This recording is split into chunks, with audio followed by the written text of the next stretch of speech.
Alright guys, Motor Toys. So we are here after the wreck that you guys saw. It honestly doesn't look that bad, but the car is totaled. There's a twisted chassis and a whole ton of stuff up front, obviously, that's been destroyed. The rims are bent, the GoPro mount's broken.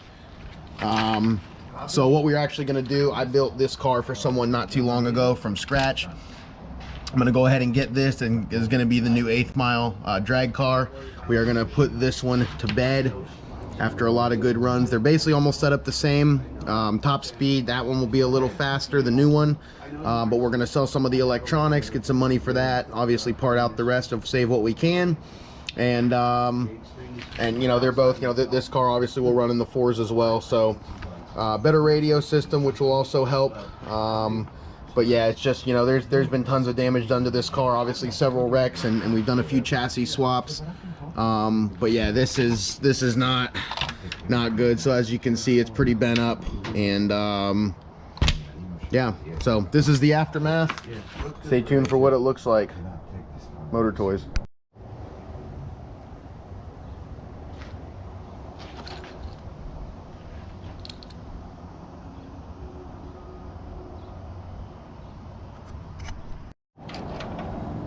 So this is part way through. Not gonna finish today, but we managed to salvage a good bit of stuff. Ton of bent screws and mounts and just hardware throughout the car. Haven't really completely gotten into the front. I have a feeling that most of that's probably gonna be gone, except for probably the diff and some steering gear, maybe one of the drive shafts.